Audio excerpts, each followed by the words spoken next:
Blah! I want to suck your blood, just like my vampire Blood Bowl team will on the pitch later this month. But first, we must get them painted. So let's do that today.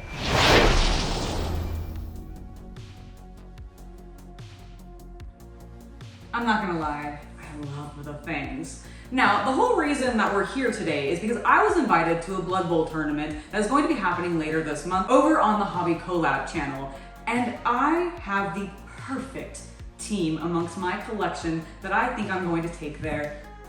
The vampires. I love vampires. If you're new to this channel, this is probably news to you, but if you've been here for a while, you know this to be fact. I talk about them all of the time. Even if I'm not even doing anything remotely related to vampires, they will inevitably come up. I love them that much.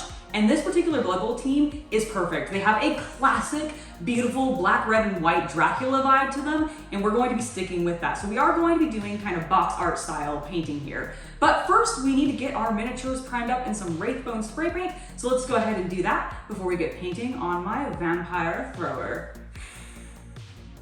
I'm not gonna lie, everybody, it is great to be back. So let's go ahead and get started on our vampire thrower. Now, because we are following the box art, we're gonna start with some black Templar paint, and this is going to go predominantly on the majority of his armor and his pants. Now, I'm going to attempt to be as clean as possible when applying this paint, but inevitably I will probably get it on something that I want to paint red here in just a bit. So to make sure that we don't have to worry about that, we will come back in for a small cleanup phase, kind of like what you're seeing behind me now, where I use some Wraithbone to tidy everything up. Once that has been completed, we're gonna come back in with Ball Red. I love this color. It's something that has really grown on me recently. It is a super, super vibrant, almost pink leaning red, and I think it works perfectly as a sports team color on this particular vampire team. So we're gonna put this on all of the unpainted armor pieces as well as his cape. Now the cape is particularly important, and I have some other things that I wanna do to that before we move on, so let's do that next.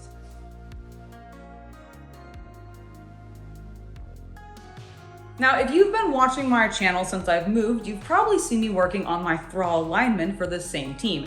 And something that I did on them was I added a little bit of a dark red wash to some of their pants and the fabrics that I painted red to give it a little bit of a different vibe from the flat armor pieces. And I'm gonna do the same thing here on both the loincloth and the underside of the cape for my vampire. I'm going to use that dark red wash, and I love what this does on the loincloth, but not gonna lie. After it starts to dry on the underside of the cape, I don't know what happened, but it starts to be like weirdly sticky. So I use a little bit of water and a clean brush to remove the wash.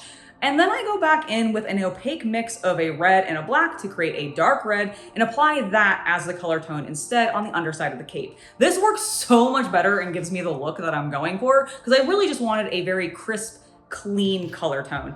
And now I have that. Once that's finished, we can go ahead and move on to some of the metallic details, which this particular model doesn't need a huge amount of them, but we are going to put a little dash of a metallic silver on both the ball, as well as some of the rivets on his armor. Once that's completed, all that's left to do is take care of those leathers, which we're going to use Dark Oath Flesh for. Now, I chose Dark Oath Flesh, one, because it's like my favorite leather color tone from the contrast line, but also because it has a little bit of a red tint, and I actually think it complements with the ball red and the black tones really, really nicely. So we're going to get that applied, and then we can start working on my vampire himself and paint that glorious flesh, which I have a really fun plan for. So let's get started on that.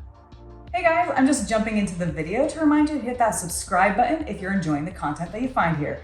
And if you're into the spicier side of the hobby, then I invite you to join my VIP page. New subscribers get 50% off their first month subscription.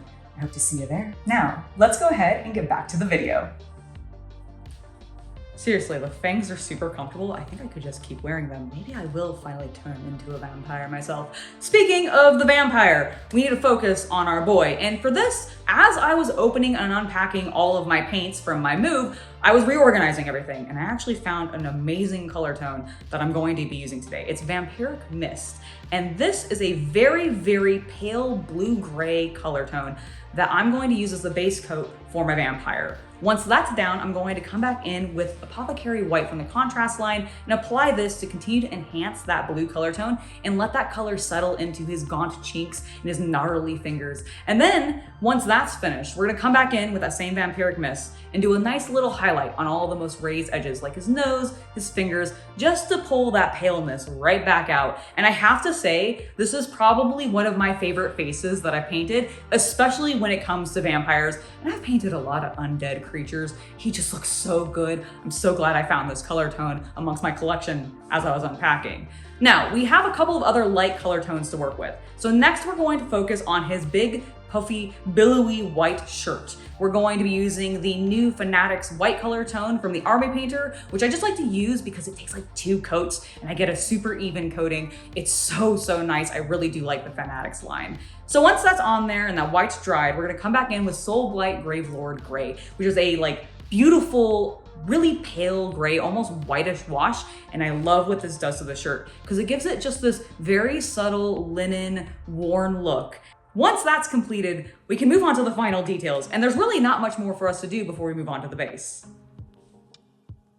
There are but 3 details we have left to take care of: his hair, his eyes, and his nails. So let's start with the hair. I thought about making his hair black to really give him that Dracula look, but then I thought, you know, he's already got so much black on him because of the armor. I'm gonna go with a dark brown instead. So that's what we do for the hair. Then we're gonna come back in and dot his eyes with some nice red, doing a little bit of cleanup on the face because I may have let it spill over a little bit, but it's fine. It's fine. It didn't take that long to clean up, and thankfully this paint works really well and has great coverage. So cleanup was easy.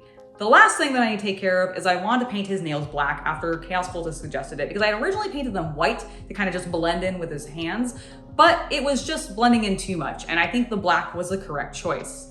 Now with that completed, let's move on to the base.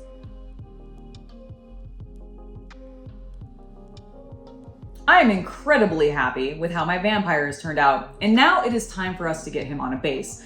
But Games Workshop does this thing where they always give you these slotted bases for your Blood Bowl miniatures, despite the fact that the miniatures don't actually come with the little slots that would fit into this anymore. They used to, but they don't anymore. So we need to get this covered so that all of our texture paint doesn't settle into it and create this weird divot, which is just sort of awkward to deal with. And how I'm gonna do that is with some washi tape. This is something that you can get at a stationery store or a craft supply store. It's a low tack tape, and the reason that I like it is because it comes in these really thin little rolls, and it makes it super easy for covering these little slots, and it tears really easily. It's really good, although I can't find the seam. There we go, found it. So all we need to do is take a tiny little amount of this, go over that little slot, and bam, it's ready to go. I can get him mounted this, and we can actually put the texture paint on there, get him tufted up, and then he'll be ready for us to take a look at. So let's do that.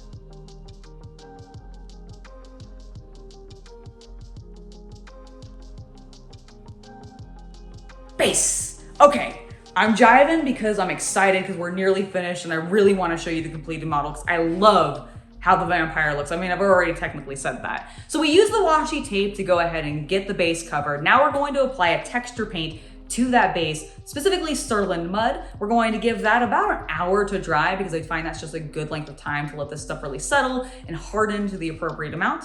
Then we're gonna come back in with a light brown gray dry brush. I use Drakfang Flesh, but you can use whatever light gray color tone you want. I really just want the dirt to sort of look undead-ish, because, you know, they're vampires and their pitch should be, I don't know, spooky looking. That's my vibe going for it. Then after that dry brush is on, we're gonna come back in with a quick wash using not Seraphim Sepia, the darker one, Agrath's Earthshade. Once that has also had about half an hour to dry because the shades take forever, like, oh my gosh, one thing I don't like about them, they take so long to dry.